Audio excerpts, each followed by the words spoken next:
welcome everybody. Great to see everybody here. I tell you what, Jack and Linda. All I gotta do is say Jack Schugars coming, and we like add another third to our group. Like That's special. Holy cow! So real quick, welcome. Thanks for being here, everybody. If your first time here, great. Love having you here. If you want to get on the email list, just see me afterwards. You can write your name and email down here. Please write clearly, not like I do. That helps. So I'm going to open with a quick word of prayer. Dear Lord, thanks for today. Thank you for all these men and women that have come out here today to listen to Jack and Linda. Thank you, Lord, for the blessings of just another beautiful Saturday. Thank you, Lord, for just the blessings that you've given us in this past month. And we just appreciate everything that you do. So be with the family of Jerry Aarons. As most of you, everybody has heard that Jerry's passed away here about 72 hours ago. So just be in prayer for that family also. Forgive us for our sins. We ask this in Jesus' name, amen. Amen. First, here we go. Want to get on the email list? Okay. Where were you 18 years ago today? Ken was here, Roger was here, Ted was here. 18 years. Kevin, you were here at the first one? Kevin was here. Were you here at the first one? Jack was here 18 years ago today. And your hanky. Wow. 18 years ago today? Wow. People say, how do you get these guys? And I just do this. It's not me. He keeps sending them. So, hey, we're going for 20. We've come this far. We might as well shoot for 20, right? Amen. That's the How about 25? plan. Now you know what I live with. Now you know what I live with. Oh, good job, girl. Yeah, I know. Studio. I know. I know where you're going with that. Don't be in studio. Project house. Oh, anyway, so yeah, 18 years ago today, and God's just been awesome. You know, we started, we had 12 guys at the first one, and then 15, and then 18, and I was ready to pull the plug. She encouraged me to keep going. Amen. We went in the 20s, the 30s, the 40s, the 50s, the 60s, the 70s. In 2019, we averaged 77 guys a month at the Oak Ridge, and that was without bringing in like a big name speaker, like a Hanson or Tanana. 77 guys a month. We're averaging now like in the low 40s. Yeah, so COVID has kind of kicked us a little bit, and then just start losing guys, you know. But yeah, I'm just thankful for you guys that are being here, and all of your drinks are on me today. So all your coffees, orange juices, whatever, they're on me. Not your breakfast. Roger's eyes got real big for a second.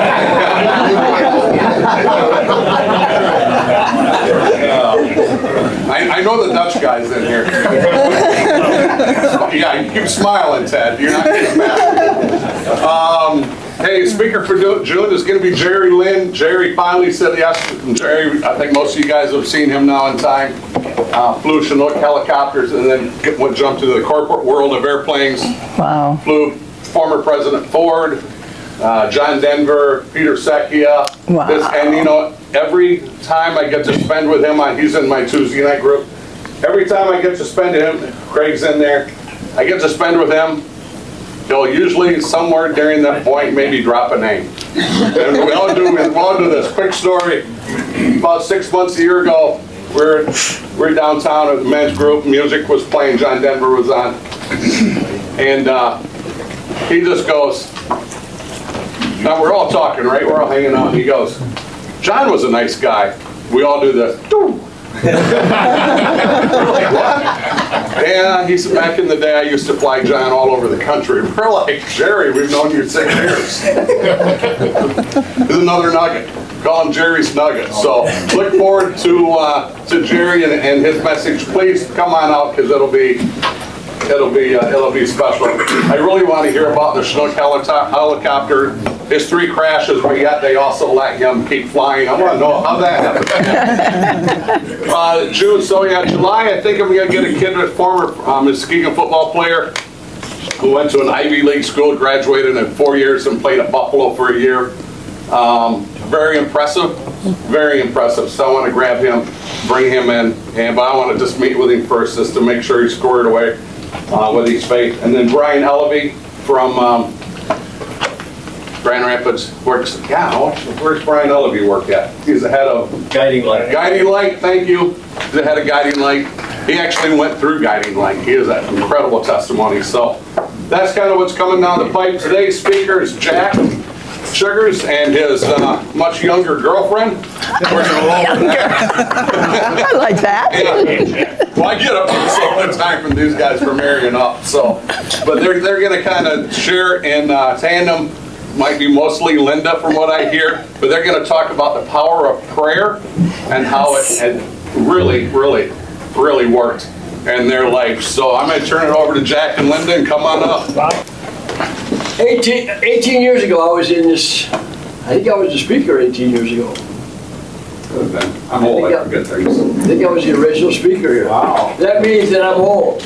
Well, I'm not going to tell you there's 105 years between Linda and I in this room right now, but I'm not going to tell you that, so you don't have to figure out the math. But I tell you what, it's been a long time since I've been to Grant Men's Ministry because I was conspicuously absent for 4 years ago. My wife passed away, Julie. We were married for 49 years, and she was a teacher at Oak Ridge, and she had the students Gordy, who played for me in '79, and Jim in the '90s, in the state championship game at Ford Field. Pontiac Silverdome. And Jim and his son are here, and so they know all my history. They know me from when I was a young pup coach, especially Gordy. 79, when I was the first varsity coach, he was on that team. He was a great player. But I tell you what, the most important thing is I had a great marriage of 49 years. We're a family of faith, family, and football. That was my motto, and that still is. But you know what? There's a book coming out. I have 10 chapters done. It's called Faith, Family, and Football. It's coming out whenever I get 10 more chapters done. Things have really changed. But everything is for a reason. Every single thing that's on this earth, there's a reason for what happens. And even Kevin Averill here, to bring him into another prayer group I'm in with FCA guys, came to see me today, and it's just phenomenal, the other group that I have to work with. Well, when Julie passed away, it was a tragic accident, but God's got a reason and a plan for all that. There's a reason that everything happens. There's nothing's by accident on this earth. There's nothing accident, okay? First of all, I immersed myself completely when Julie died. In football, grandkids, and grandkids. I'd go to a soccer game in Battle Creek, and then I'd drive one to Traverse City, and I'd still be coaching in Big Rapids, and I'd go help my son. So I was working 24 hours a day, about 20 hours a day on football, and driving back and forth. When I said, something's wrong here, and I get home, and I'd have some time at home on the weekend, and I was pretty lonely. Got pretty lonely by myself in the house. You guys know where I live. It's pretty lonely by yourself. And I was 74 years old, 73 years old when Julie passed, and got lonely. So I got on the internet, and how do you find someone? How do you find someone? Well, who am I looking for? I got to tell you something. I'm looking for someone I used to date in 1966, which she's going to tell you about in a few minutes. So I spent $29.95 to find this person on the internet. And I couldn't find her. I guess I didn't know how to search. I paid this company to find her. I put her maiden name, and I put her all kinds of stuff in there, where she lived, and prior. But I didn't know she moved. I didn't know. Well, she'll tell you. She can tell you about that. But so I spent a lot of my time in football. And 2 weeks ago, we got our third national championship ring.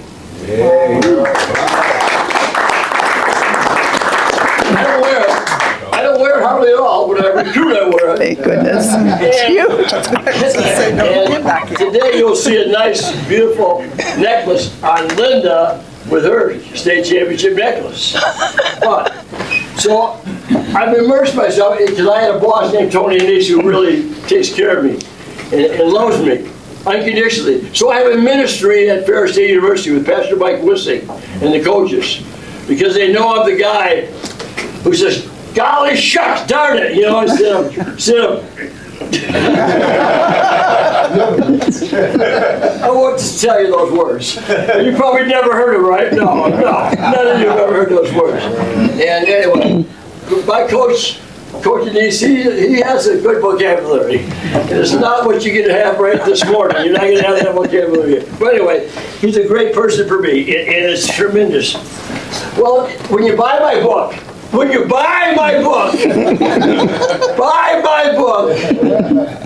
might get one free.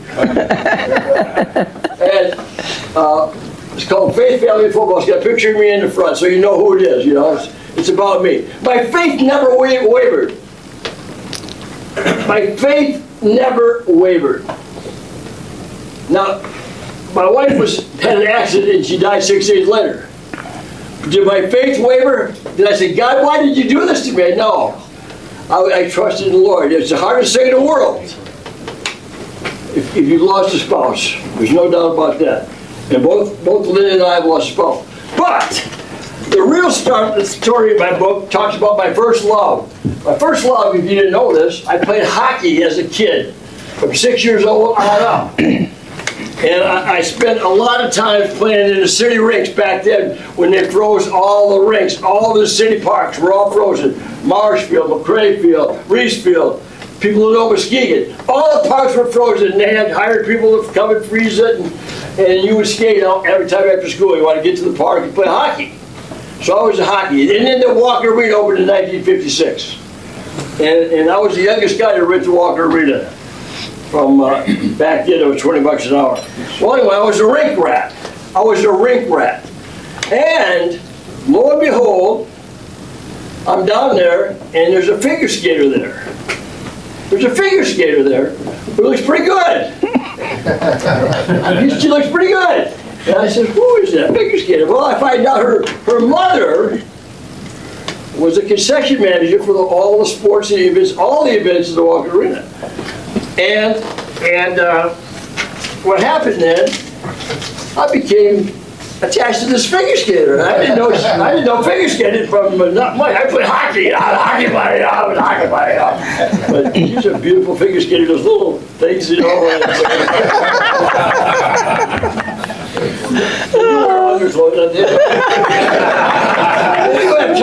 do have tights under, so you can't, never mind. I won't go there. But anyway, so I got to meet this figure skater. And in my book, this is 1966, people. You probably weren't born here. Some of you weren't born in 66. But this is 1966. And the book is a story about my first love. Do you remember your first love? Think about it. Just think about it. Now, some of you married your first love. Some of you didn't. But all things come around full circle. I call that a God circle. But someone's going to tell you about God circle and what happened in this whole God circle event. Because nothing's by accident. God doesn't make mistakes. He orchestrates our life. And He knows every hair on our head. And He knows every sparrow that falls from the tree. And the rest of the story is very, very touching.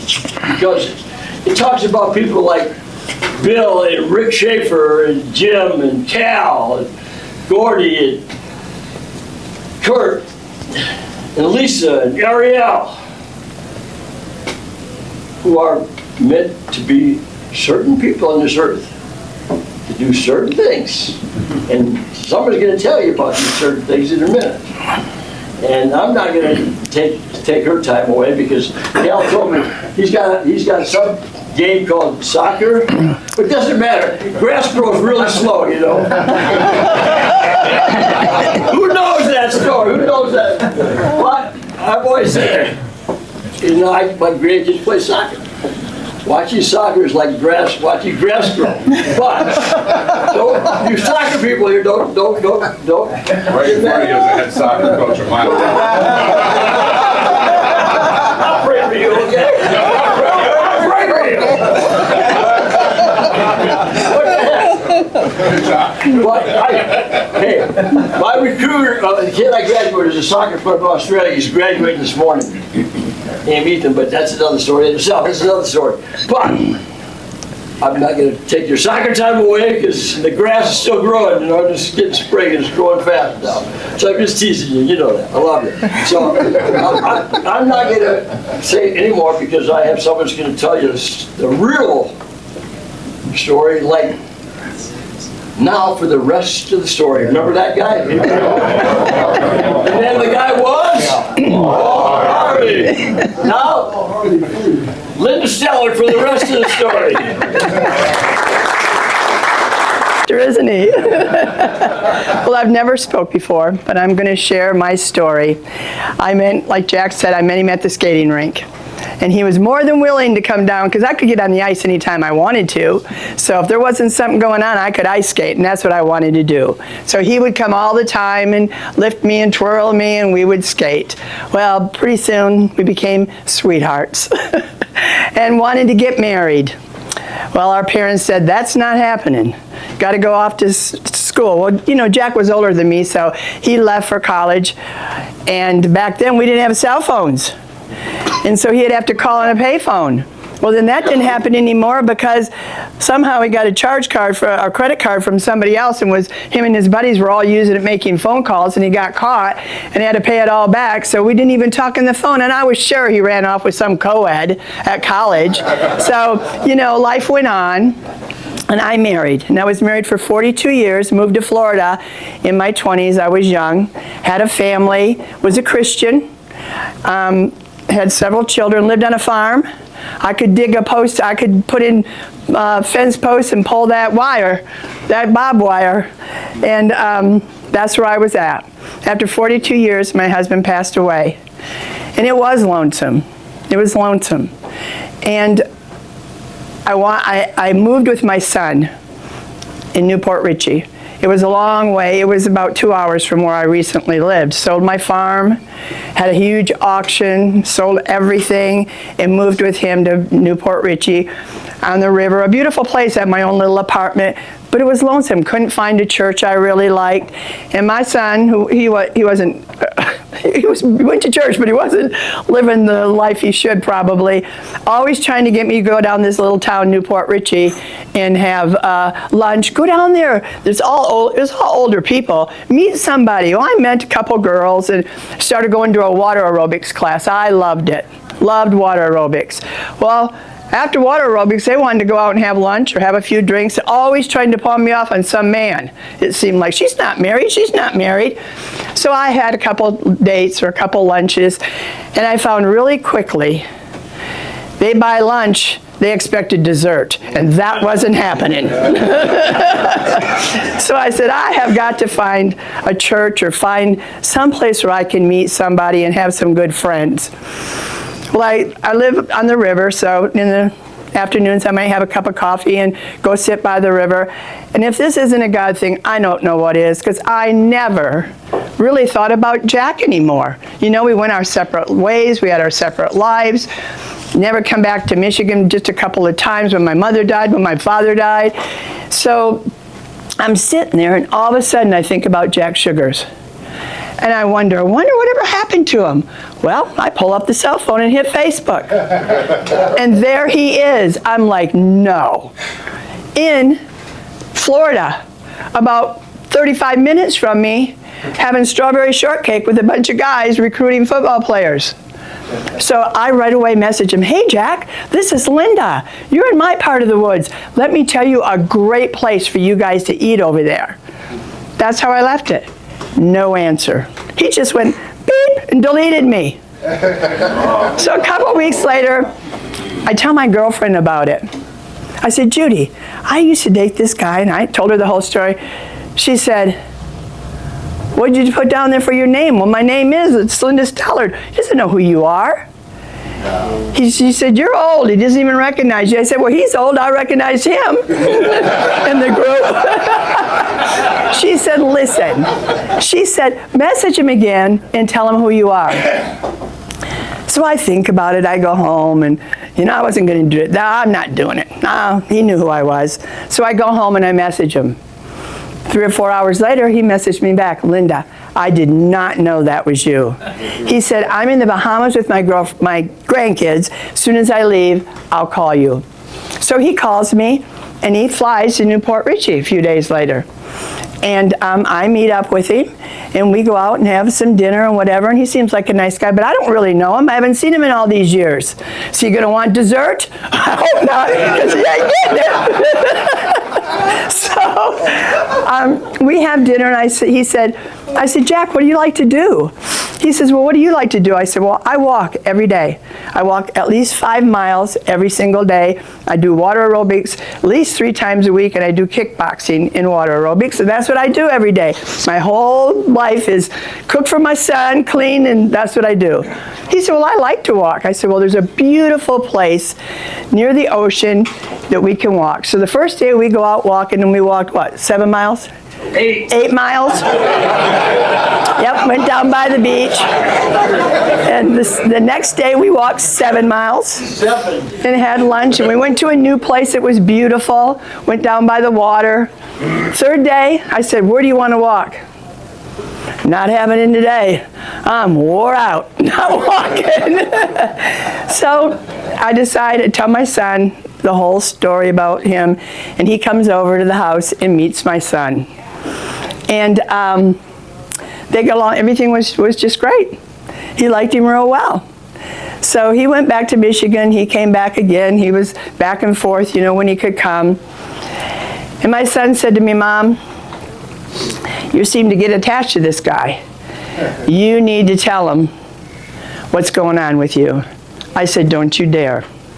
This is my problem, not his, and I don't want to share this with him.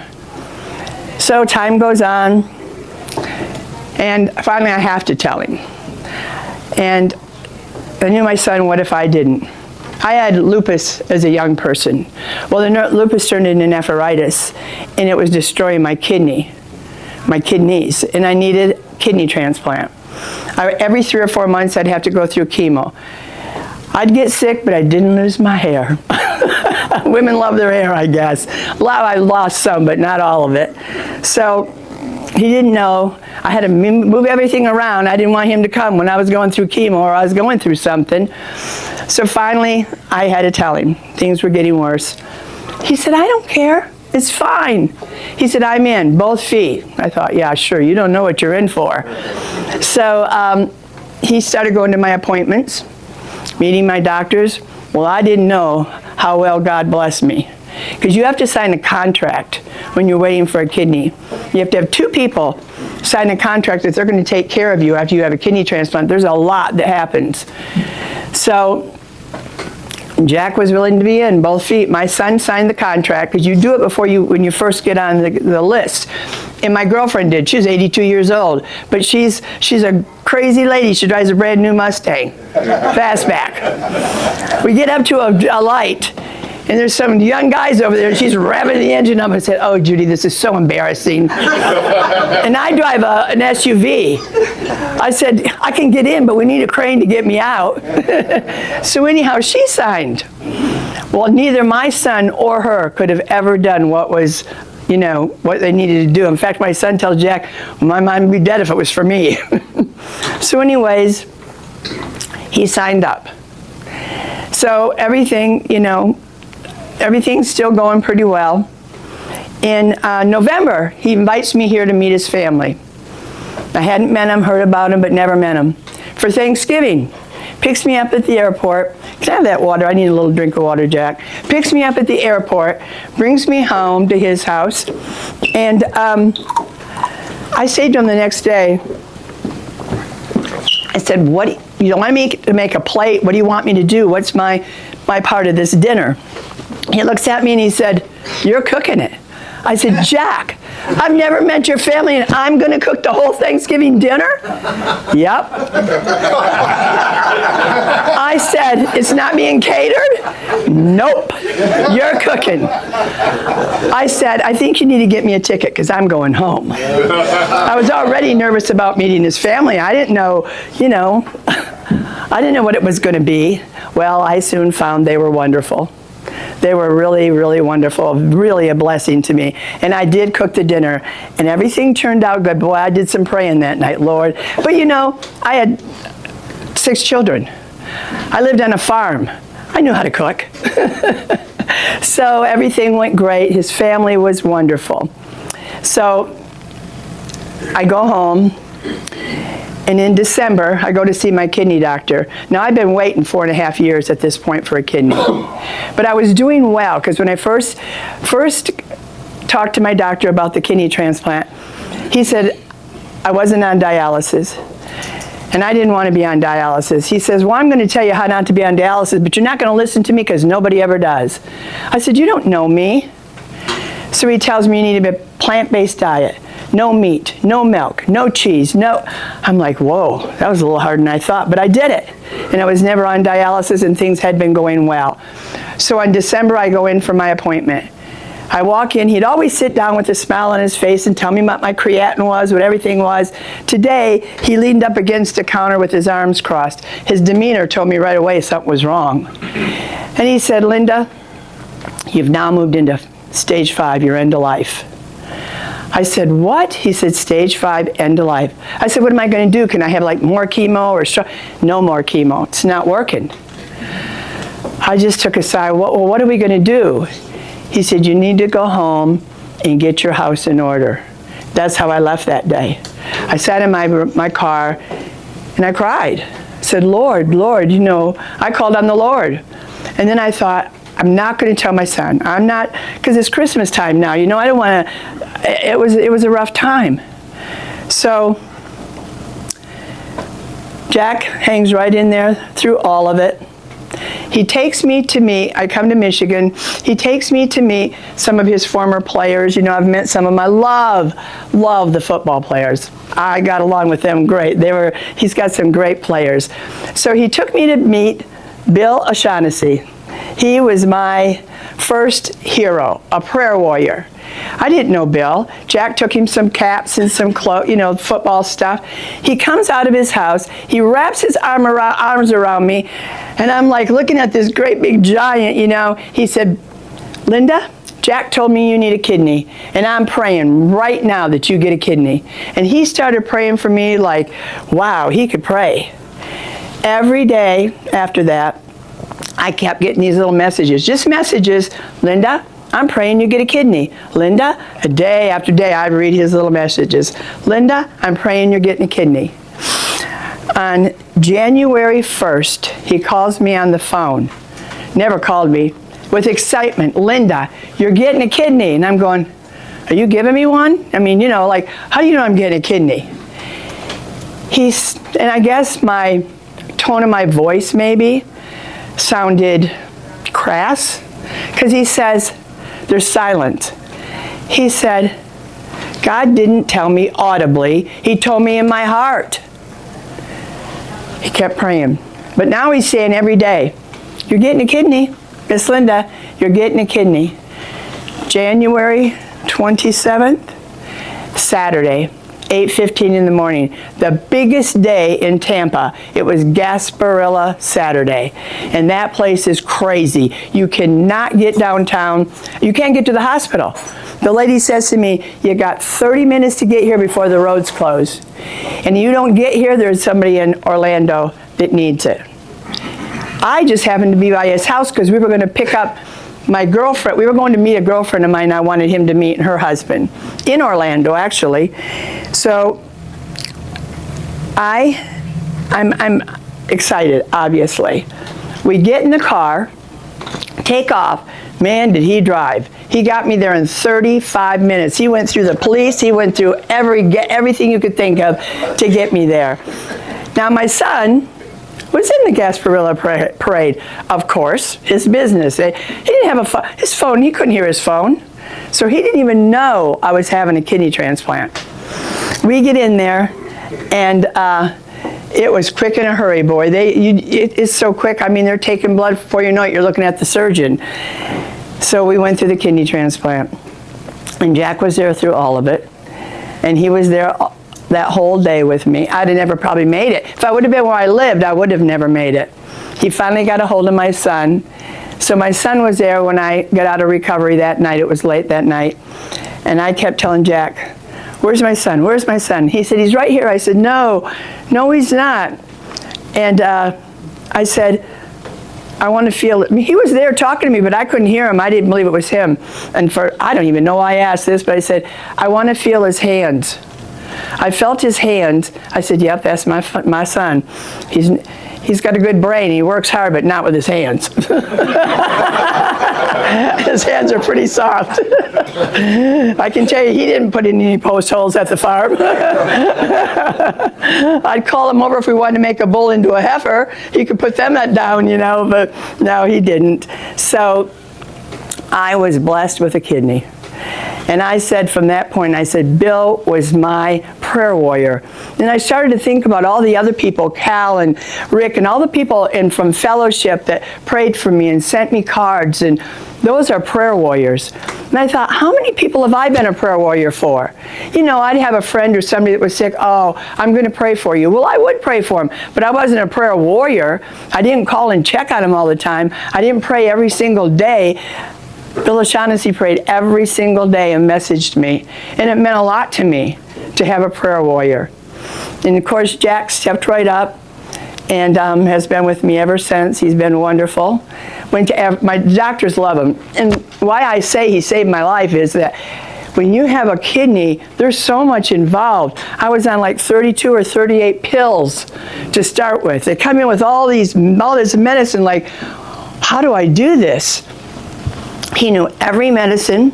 He researched every medicine. He'd come into the doctor's appointments with all of my medications. Every one that he checked that shouldn't go with this one because I was itching all over. She shouldn't take that with this one.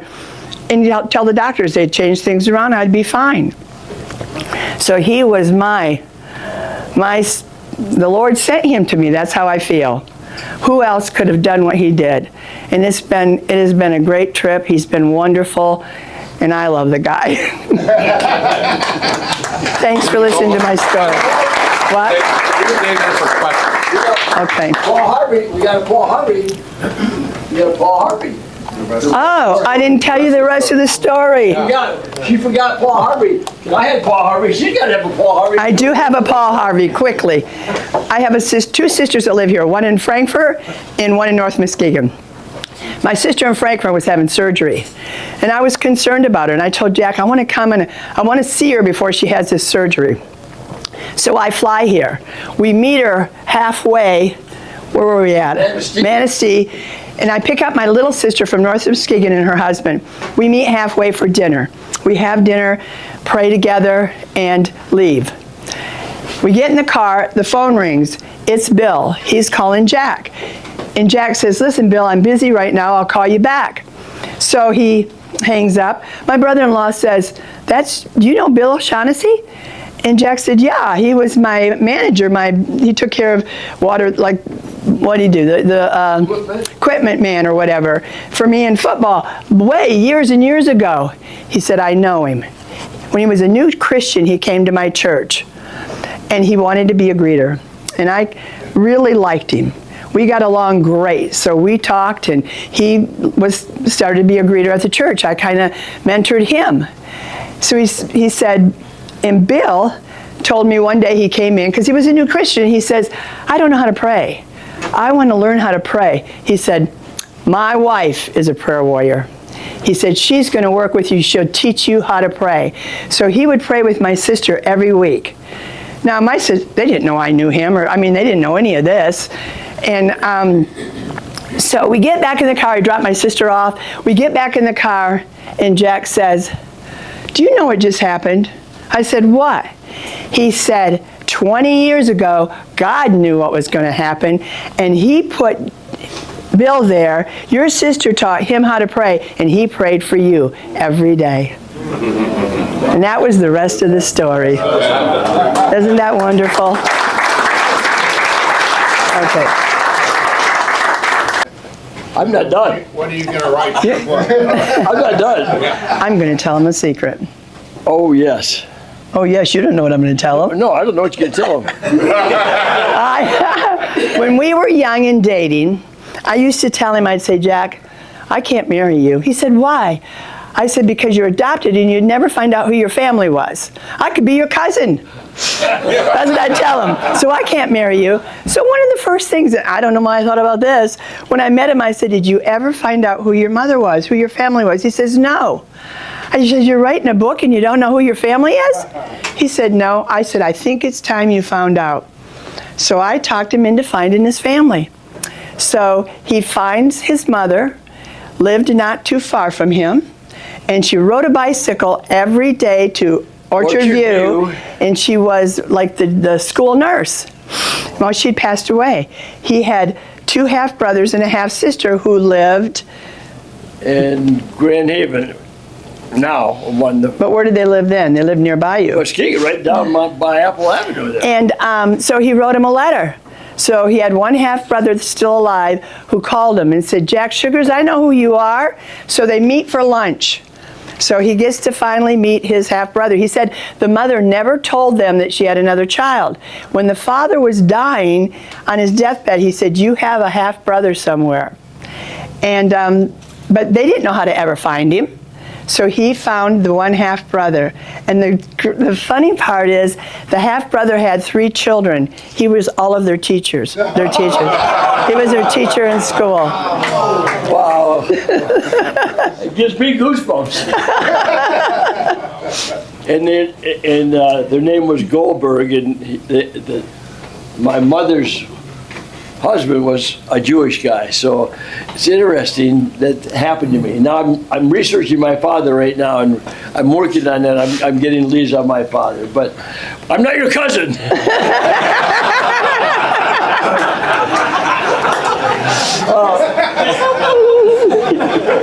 Before you ask questions, I got a couple things to add to this. You know, here's what we have. We have something that started in '66. And then it goes away. But when we first started dating, the first question is, are you a Christian? Yeah, I'm a born-again Christian. That's the most important thing in my life. What's the most important thing in your life? I'm a born-again Christian. So it's like-minded, number 1. Number 2, we separate. We have wonderful lives. And then our lives go in shambles. Loneliness. But 20-some years ago, her sister teaches this guy to pray, prays, learns how to pray, and becomes a prayer warrior for Linda. And she gets a kidney. Rick Schaefer called me hundreds of times praying. Calvin Single, cards and letters to her. Oh, yes. Phenomenal. They were. Prayer I still warrior. got them all. Kevin Averill, the group that he's in, sends me texts. We're praying for you. We're praying for you. Bill O'Shaughnessy, right there. Rick Schaefer, Jim Smith, our churches, cards, his mom and dad. All you people in here that prayed for us diligently, they're prayer warriors. He's a prayer warrior. Ariel's a prayer warrior. You don't have to be a football coach to be a prayer warrior. You don't have to be a CEO to be a prayer warrior. You don't have to be a pilot to be a prayer warrior. You don't have to be a CEO to be a prayer warrior. You could be the person on the street that could be a prayer warrior. You can be a prayer warrior just by sitting there right today in that bench saying, hey, I know it's easy to say, I'm praying for you today. You pray for them and then you forget about it. It happens all the time. I do that. At my house right now, there's an index card in my Bible right now with your name on it. There's an index card in my Bible right now with your name on it. Well, there's a pamphlet. That was one thing when we first met. He had this big pamphlet on his table in the kitchen with all these names. I said, Jack, who are all those people? He said, people I pray for every day, and he does. And I join him every evening too, and we pray for each one of those people. Your name might be on that list. Because he went through heart surgery too. So, it doesn't take rocket science to be a prayer warrior. If you can write someone's name down on an index card, and pray every morning, you can be a prayer warrior. A guy who invested in me when I was a young whippersnapper coach who wanted to just kill the world and drink a lot of beers as a coaching buddies way back then, said, hey, you can be a Christian who's a football coach and not a football coach who's a Christian. And I just went to the funeral to this guy. His name was Bill McCartney. He was my mentor. He taught me to become a prayer warrior. Bill McCartney, the founder of Promise Keepers. And he knew about prayer warriors. Bill McCartney knew that someone's going to impact your life. You can impact someone's life today. You can impact someone's, and you can become a prayer warrior. It doesn't take a college degree. It doesn't take any degree to pray. And that's the whole point of this. I didn't know in 66, 67, my first love was going to come back to me, God's circle, through people like Bill and Rick and Cal, again. But there's a reason for that. We have a chance to share this. When we go to a restaurant and have a waitress or a server or someone come to talk to us, we tell them about this story and its impact, because we want to be a testimony. I do want to be a testimony. I don't want to be a testimony. I don't want to be a testimony to this. This comes and goes. But things that last forever is what you do for the Lord. Absolutely. That's what lasts forever. It's called eternity. That's where it lasts. And that's what this is all about. And I'm just glad you're here today. I'm glad you're listening. And I'm glad you showed up. And I have a last thought I'd like to leave with you all. I didn't know if I would do this or not, but I have faith in the Lord, and I trust Him. 2 days ago, I probably had one of the worst days of my life. I have a grandson. He's 32, Jack. Was he 32? 33 years old. He had open heart surgery about almost 3 months ago. He was in Tampa General for almost 3 months. Got out. It was his birthday on April 7th. I picked up his little girl and him and took him out for dinner. So glad to see him. I couldn't see him in the hospital because of having having the kidney transplant. Seemed like the doctor told me the other day, I think you get every bug out there. I had double pneumonia, I had aspergillus, whatever that is, and 2 other lung diseases, lung problems, turned into sepsis. I'm driving down the road. I know I don't want to run out of time, but I'm driving down the road to go to a doctor's appointment. Got up in the morning and felt wonderful. And Jack was back here because he was doing a golf tournament raising money for Julie Schugars for her memorial. And I'm driving to the doctor. I feel great.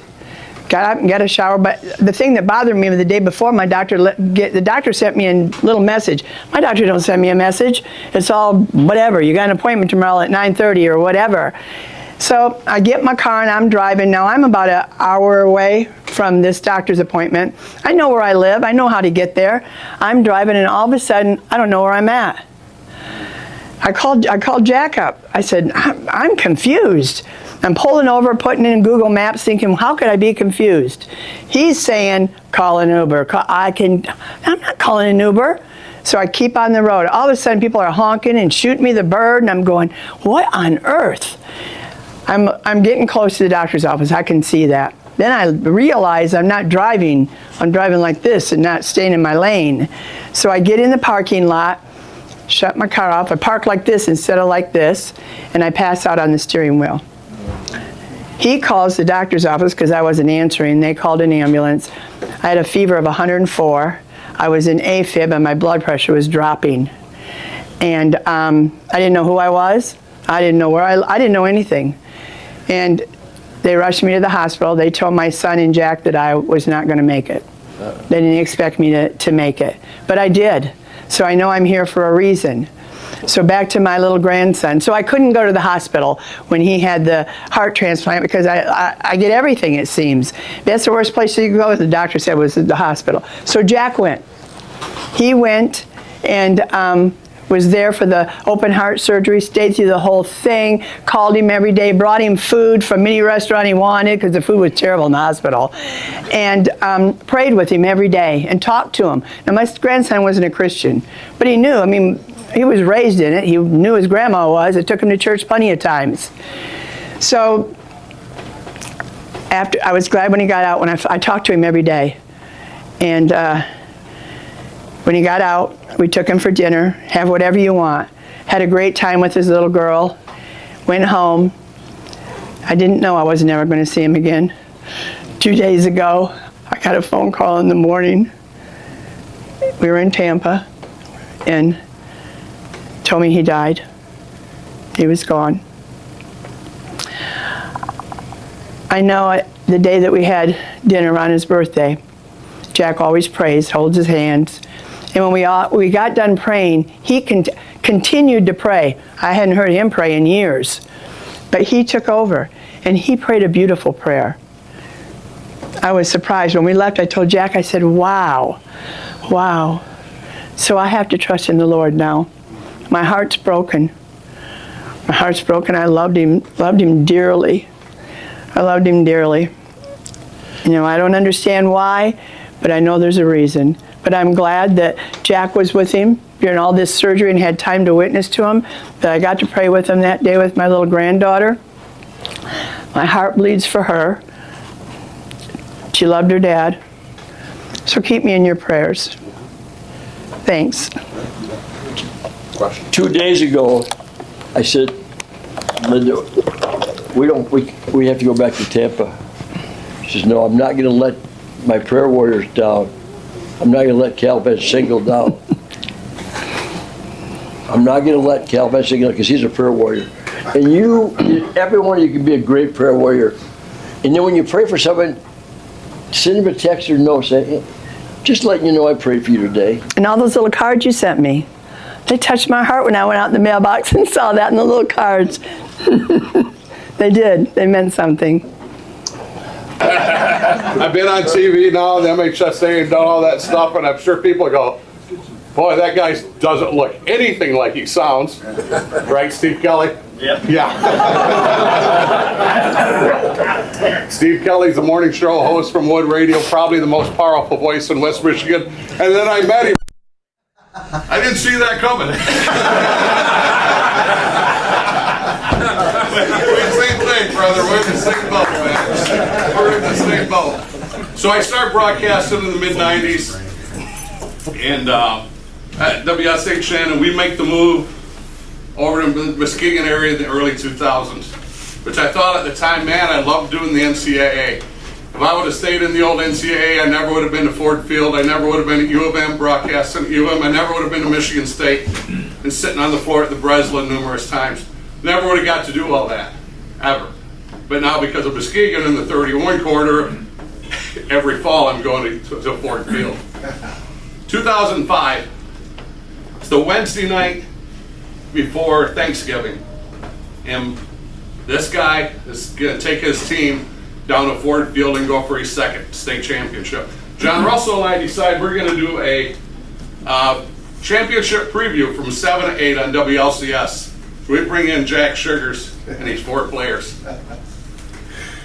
And he comes through the door, and I'd done his games, started doing his games in the early 2000s, but I'd never formally met him. And he comes through the door with Rock. Can't forget Rock. Can't remember all the other guys. You know the name. Yeah, oh my gosh, TJ. Wow, what a game. DJ Ritz, yeah. DJ Ritz. Anyway, he comes through the door. Turn around a second, just a little bit. He comes through the door. Hey, how you doing? I'm Jack Schugars, man. It's great to see you. I'm so happy to meet you. My goodness.